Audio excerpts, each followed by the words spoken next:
Bonjour pour cette nouvelle vidéo lors de la semaine de la sensibilité de l'Observatoire de la sensibilité. Aujourd'hui, nous parlons du burn-out, de l'épuisement jusqu'au burn-out. Donc, encore une fois, vous avez ici 3 personnes qui ont vécu des choses différentes.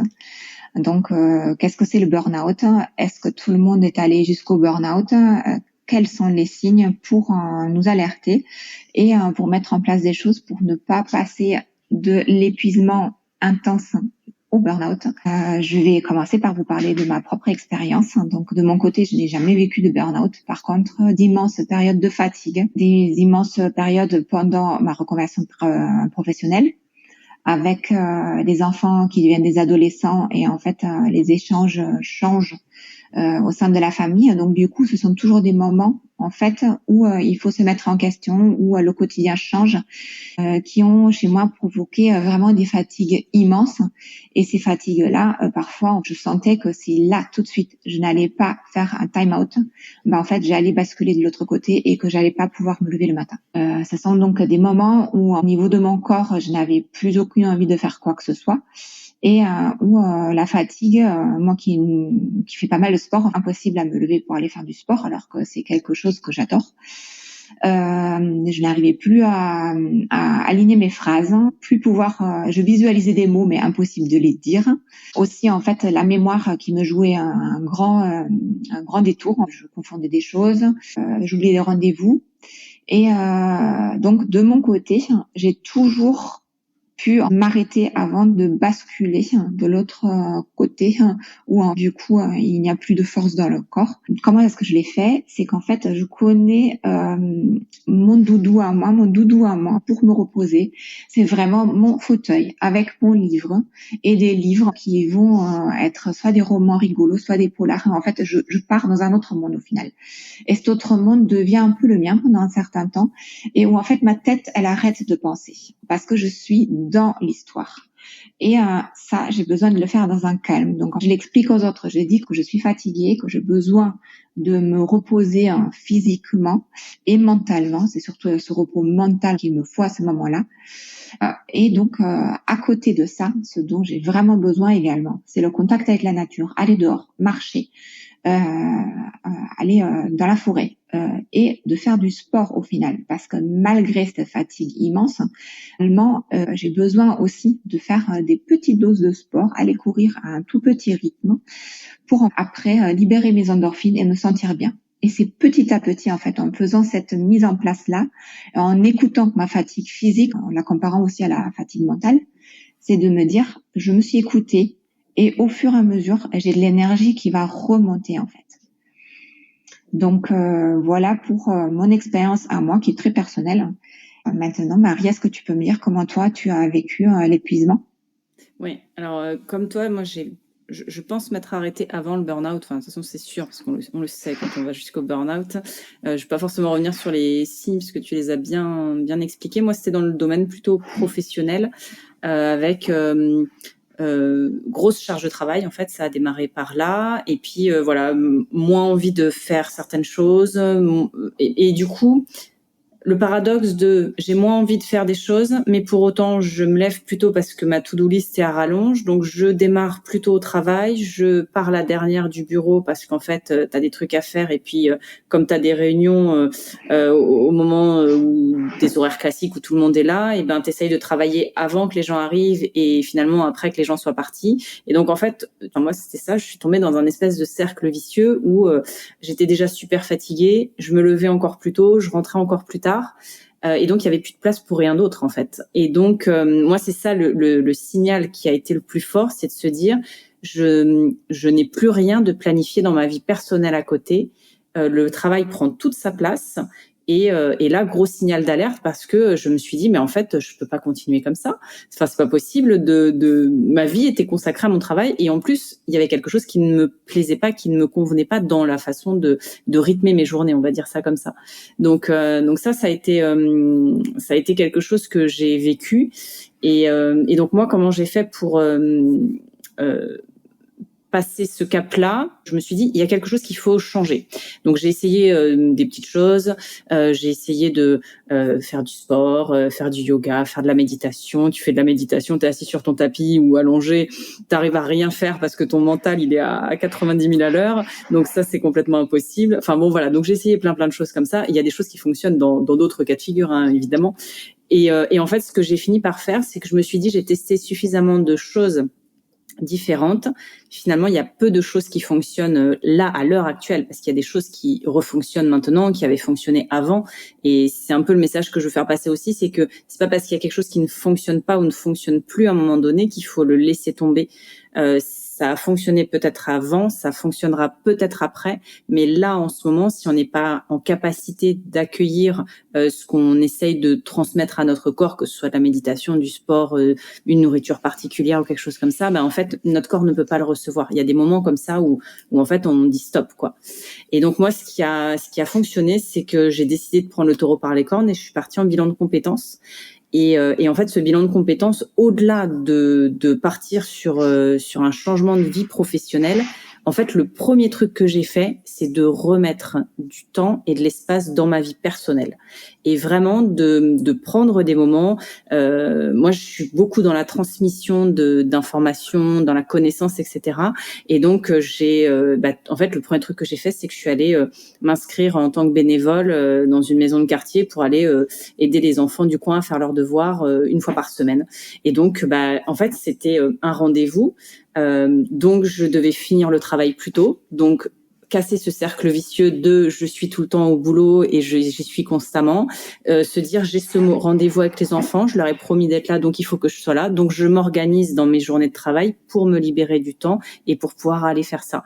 Et puis de fil en aiguille, en fait ce bénévolat a pris de plus en plus de place au fur et à mesure, et donc j'ai réussi à rééquilibrer comme ça entre ce que j'avais envie de faire en dehors et puis ce que j'avais envie de continuer à faire et de faire différemment aussi au travail. Donc voilà moi comment je me suis pas mal sortie de l'épuisement. Et puis en fait c'est un peu le petit caillou qui roule, et du coup ça entraîne plein d'autres choses derrière dans la vie, dans l'équilibre pro-perso, si on peut dire ça comme ça. Et c'est ça que moi je trouve génial. Et donc moi si j'avais un conseil, parce que je l'ai vécu comme ça serait remettez du sens aussi dans votre vie personnelle quand ça va pas dans le travail, parce que tout est question d'équilibre et qu'il faut qu'il y ait un peu des deux. Voilà pour moi. Gwenaëlle, comment ça s'est passé pour toi? Question. Et toi, comment ça s'est passé ton burn-out? Et toi, comment ça s'est passé ton burn-out? Je trouve ça assez rigolo quand même. En tout cas, on en rigole aujourd'hui. Donc, ça prouve aussi que c'est pas inéluctable et que vous savez, c'est un peu comme les Américains qui ont un avocat, un psy, un agent immobilier, voilà. Et ben nous, on a aussi un burn-out. Voilà. Moi, comment ça s'est passé? En bonne hypersensible, j'ai à cœur de faire ce que je dois faire du mieux que je puisse, et même au-delà de ce qui m'est demandé. Donc, dans le cadre professionnel, parce que moi aussi, Marie, c'était dans le cadre professionnel. Dans le cadre professionnel, en fait, je suis allée au-delà de mes limites, au-delà de ce que j'étais en capacité de supporter, que ce soit en termes d'énergie, en termes d'interaction, en termes de valeurs, etc., etc. Je me suis retrouvée complètement désalignée avec moi-même, avec ce que je suis. Et du coup, je prenais sur moi, parce qu'on a cette capacité aussi de prendre sur soi et de continuer. Quand on a ce mode un peu de survie là qui se met en route, on navigue, mais on navigue en eau trouble et on navigue sur nos réserves. Et ça c'est pas bon, parce que typiquement à un moment donné, on tombe dans le surmenage. Et comme toi, Vibke, moi j'avais effectivement des difficultés à me concentrer. Il fallait beaucoup plus d'efforts en fait pour me concentrer. Je m'étais aperçue que ma mémoire à court terme était plus difficile d'accès. Pareil, il me fallait fournir un effort. En fait, quand on parle d'effort, on parle d'énergie. Donc je puisais encore plus dans mon énergie vitale pour assurer et assumer mon quotidien. Alors mon quotidien professionnel, bien sûr, mais par voie de conséquence, mon quotidien personnel. Parce qu'évidemment, la fatigue, par l'usure, par ce manque d'énergie, mes interactions sociales, mes interactions familiales étaient entachées. J'avais beaucoup moins de patience. Du coup, je me suis rendu compte que j'étais dans le rouge très rapidement. J'étais au bout du rouleau, hein. C'est une des autres expressions, voilà, pour dire, voilà, j'étais au bout du rouleau. Et en fait, il m'a fallu m'arrêter. Il a fallu que je fasse une pause. C'était en fait la pause qui s'impose, qui s'est imposée à moi, parce que si ça n'avait pas été imposé, peut-être effectivement que je serais allée beaucoup plus loin dans ce mal-être et peut-être que j'aurais développé encore d'autres choses. Mais en fait, il a fallu que je fasse une pause nécessaire, une pause de quelques semaines, plusieurs mois en fait. Fort heureusement pour moi, j'avais en fait finalement commencé à sentir que parce qu'on a ces capacités-là, que j'étais pas alignée. Et je me suis dit, bon, il faut que je trouve quelque chose qui va m'aider, qui va m'accompagner pour vivre tout ça. C'est à ce moment, enfin avant, hein, bien entendu, que j'ai fait la rencontre. J'ai l'impression de parler d'une personne, mais presque de la sophrologie. Moi, la sophrologie, elle m'a été vraiment bénéfique. Pourquoi ? Parce que dans cet état de stress, parce que c'est du stress chronique, hein, on peut utiliser le mot, c'est le stress chronique hein, qui s'installe, qui épuise, dans cet état d'épuisement qui ne permet pas non plus de récupérer, parce que notre sommeil, du coup, il est très perturbé, il n'est pas récupérateur, donc c'est un cercle vicieux. Cette mémoire qui fait défaut, cette concentration qui fait défaut, etc. Malgré tout ça, la sophrologie m'a permis de conserver un regard objectif sur moi-même. Donc j'avais ce recul suffisant pour, à un moment donné, faire le constat, seul avec moi-même, de me dire « Gwenaëlle, tu files tout droit vers le burn-out ». Voilà. Et j'ai eu heureusement cette présence d'esprit, grâce à la sophrologie, de me dire « Gwenaëlle, c'est le chemin que tu empruntes, c'est celui du burn-out ». Donc je suis pas allée jusqu'à... vous savez, il y a des gens qui vivent le burn-out et qui n'arrivent même pas à se lever un matin. Je ne suis pas allée jusque-là. Mais j'étais dans un état d'être qui était plutôt mauvais physiquement, parce que mentalement ça n'allait pas. Donc après on a des tensions partout dans le corps, on se contracte, on peut avoir des troubles digestifs, on peut avoir voilà tout un tas de symptômes qui se développent, mais qui sont ni plus ni moins que des alertes que nous envoie notre corps pour nous signifier que on n'est pas en accord avec nous-mêmes, qu'on n'est pas dans les bons rythmes, qu'on n'est peut-être pas à la bonne place, que effectivement, tu disais Marie, on n'a pas trouvé de sens, on n'est pas nourri de ce sens et de ces valeurs nécessaires à notre bon fonctionnement. Donc en fait, il a fallu que je m'arrête. Donc voilà, j'ai été arrêtée.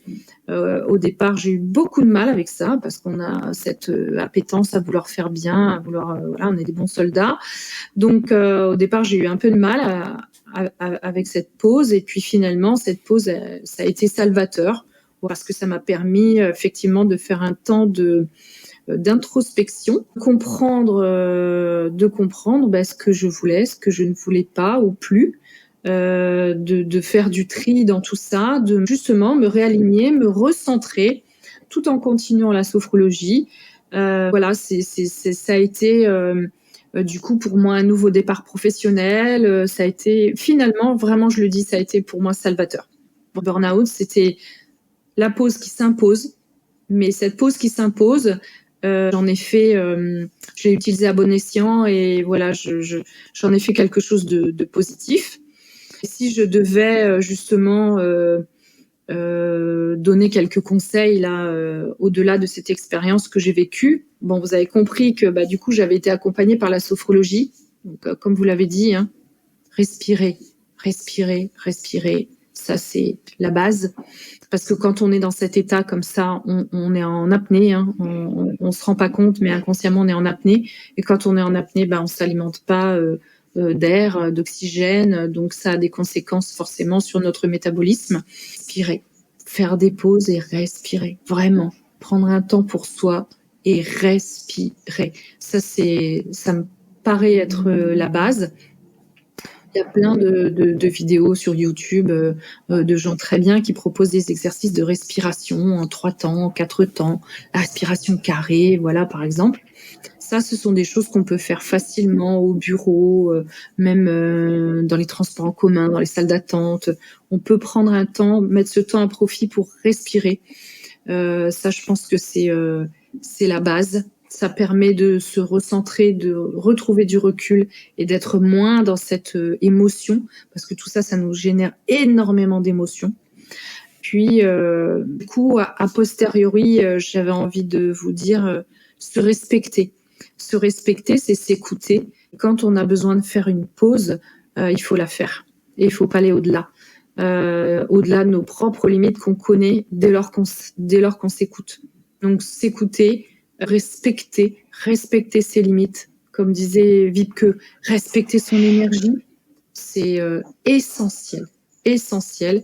Et puis, voilà, comme vous dit Wiebke, tous les petits trucs et les astuces pour se recharger énergétiquement, faire une pause, une coupure, s'aérer, pratiquer le sport, ne serait-ce que marcher.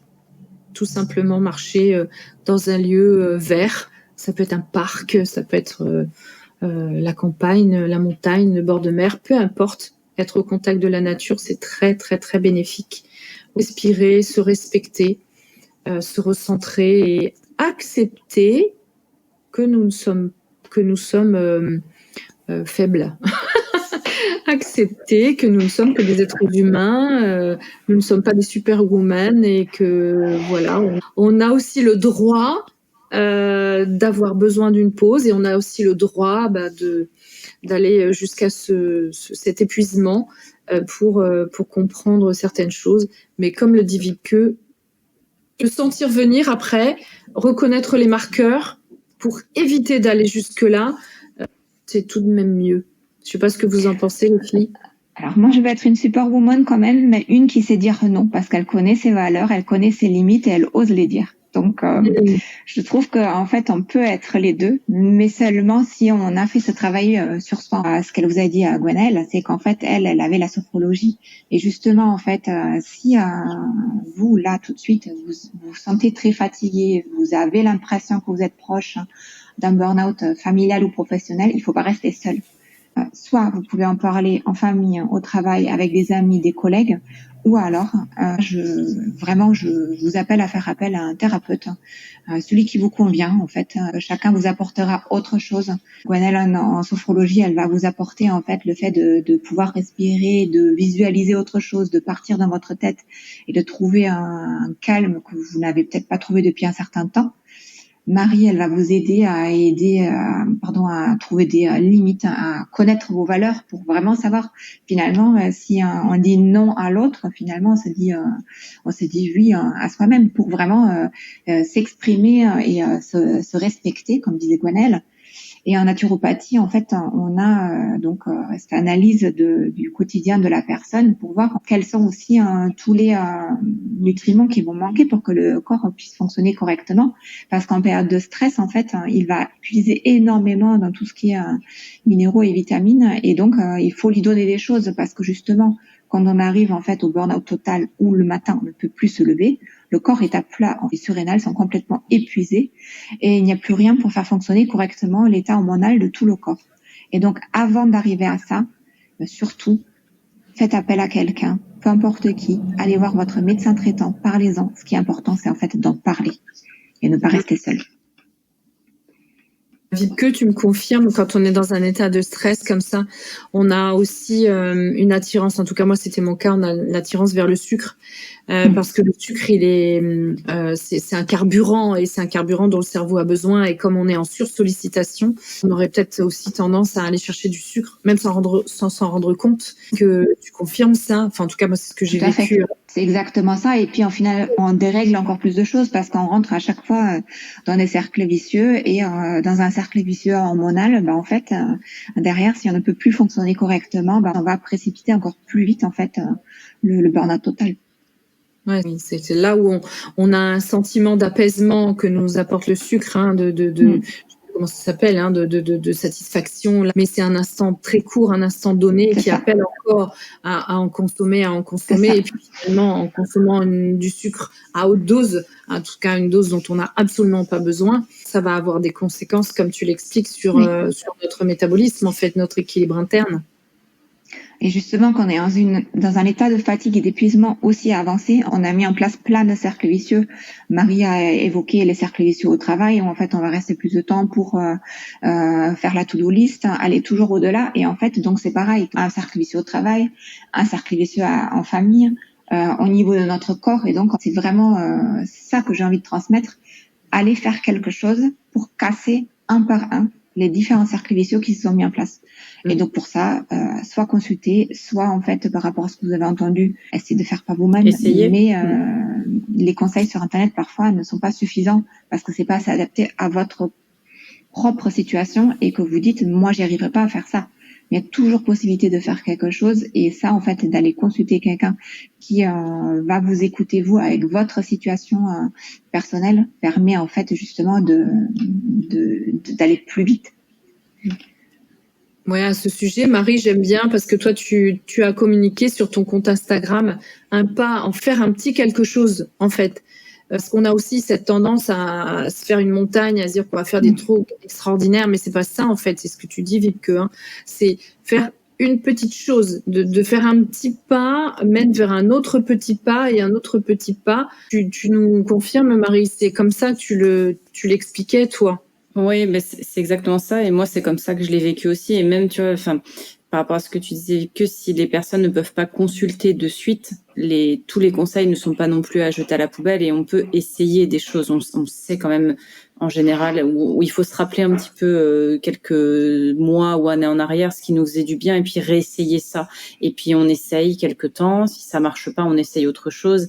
Et oui, aller consulter pour avoir un vrai conseil individualisé, personnalisé, c'est ça qui va faire gagner du temps et qui va faire qu'on va trouver ce qui nous plaît et ce qui nous fait vraiment du bien à soi en fait et pas à on ne sait qui ou à la majorité des gens, ce qui est complètement faux en plus en général. Donc oui, et les petits pas, c'est ce que j'expliquais avec le bénévolat aussi tout à l'heure. Moi, j'ai commencé par faire 1 heure par semaine à un créneau qui était favorable et puis en fait de fil en aiguille je me suis mise sur d'autres types d'activités qui voilà, et c'est le cheminement et puis ça a ouvert aussi d'autres portes et en fait c'est tout ça qui fait qu'après on retrouve cet équilibre et donc il y a plusieurs moyens, il y a des activités, il y a des compléments, il y a des choses comme ça mais oui c'est important.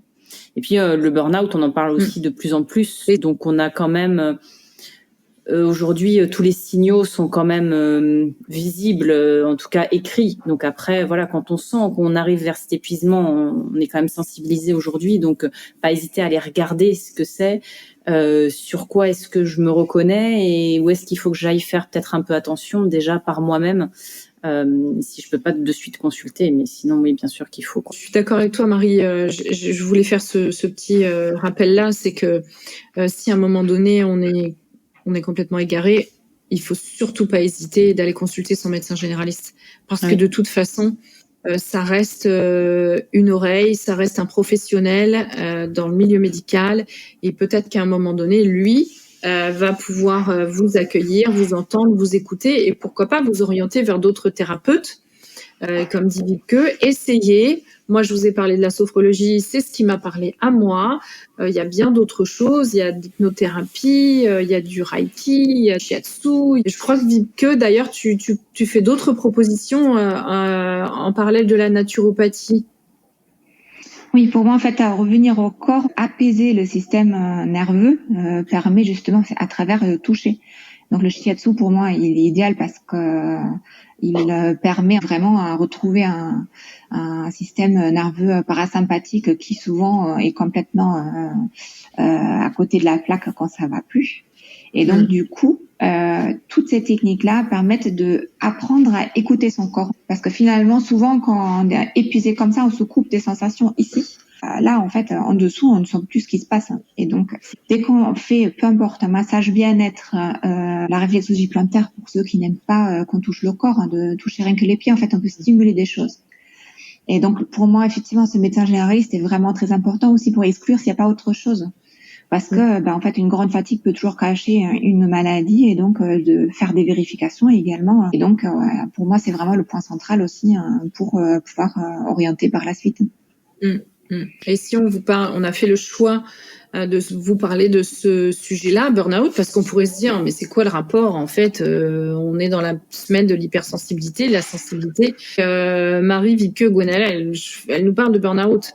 C'est parce que comme on est hypersensible, et je vous renvoie à la vidéo précédente où on vous parlait de l'hypersensibilité, comme on a cette hypersensibilité, on a cette hyperconnexion à notre monde extérieur, on sent les choses de façon beaucoup plus intense, on les vit beaucoup plus intensément. On est par voie de conséquence énergivore, enfin on utilise beaucoup plus d'énergie que la moyenne, donc on est beaucoup plus sujet à aller jusqu'au surmenage, burn-out, dépression, etc., etc. C'est pour ça qu'on a choisi de vous parler de ça aujourd'hui. Mais rassurez-vous, on est toutes les trois, on est toutes les trois la preuve que c'est un passage. C'est quelque chose que j'aime rappeler aux gens. Ce n'est pas quelque chose qui va durer indéfiniment. C'est une période de notre vie, une période qui nous, j'ai envie de dire encore une fois, qui nous impose, en tout cas qui nous propose, après on en fait ce qu'on en veut, de faire une pause, de faire un point sur soi, un point sur ses besoins, un point sur ce qu'on veut, ce qu'on ne veut plus, un point sur finalement quel sens je mets à cette action-là, à cette non-action-là, etc., etc. Donc c'est quelque chose que l'on peut aborder dans le sens positif et constructif du terme. Vous vouliez rajouter quelque chose, les filles? C'est justement ces signes-là, on apprend à les connaître, et donc du coup ça veut dire qu'une fois qu'on a vécu une fatigue immense, parce qu'on est allé au-delà de ce qu'on pouvait faire, on se rend compte après tout de suite, qu'est-ce que je n'ai pas respecté? Est-ce que je me suis respecté moi? Est-ce que j'ai respecté mes valeurs? Oui. Est-ce que j'ai pas voulu faire pour les autres, alors que les autres, ils ont rien demandé au final? Et donc, du coup, de vraiment faire le point sur soi et de pouvoir le faire tout de suite pour se dire tout de suite quels sont mes outils, qu'est-ce qui fonctionne, je les mets en place et hop, je prends du temps pour moi, pour me reposer moi, pour tout de suite se ressourcer en fait. Ouais, t'as raison, Wiebke. En fait, après le chemin, on le connaît. Comme on le connaît, on connaît les signaux, on connaît les panneaux, on connaît les carrefours, etc. Donc, on sait qu'on est sur ce chemin-là. Donc, du coup, on a ces réflexes de dire « Oh là, je ne veux pas y retourner, je veux pas aller jusque-là. » Donc, effectivement, voilà, je vais prendre du temps pour moi, je vais me respecter, je vais faire des pauses, je vais me cocooner, je vais prendre soin de moi, prendre soin de soi. Voilà, c'est quelque chose qu'il faut apprendre quand on est hypersensible, parce qu'on a un petit peu tendance à prendre soin des autres avant de prendre soin de soi, n'est-ce pas, mesdames? Et donc, n'hésitez pas de nous faire partager également vos propres expériences et écrivez-nous. Laissez-nous vos commentaires et vos trucs et vos astuces, vos expériences. On sera ravis de vous lire, de vous répondre. Et puis, je pense que les autres qui laissent eux-mêmes un commentaire vont être ravis aussi de vous lire. Merci, mesdames. Merci, on se retrouve demain. À demain. Depuis toute petite, je mets un temps fou à m'endormir. C'est compliqué l'endormissement. Quand j'étais petite, je me souviens que je mettais au minimum 40 minutes, voire plus à m'endormir. Mais tous les soirs, c'était comme ça, quoi. Peu importe à la limite à l'heure à laquelle je me couchais, ça a toujours été comme ça. Moi, de mon côté, je rumine beaucoup. Je me fais beaucoup de films de ce qui se passe, etc. Et donc, ça m'arrive souvent, en fait, de ruminer le soir et de me refaire des situations pour m'endormir. Oui, je ne peux pas dormir dans un lit défait, dans un lit brouillon. Moi, j'ai besoin de dormir dans un lit qui est avec un drap qui est tendu, avec aucun tic-tac à côté de moi. Ça, c'est insupportable. Je peux pas avoir de petite lumière du tout. Et donc, qui dans une chambre d'hôtel n'a pas déjà essayé de faire des montagnes de coussins ou avec un drap, un truc qu'on n'utilise pas?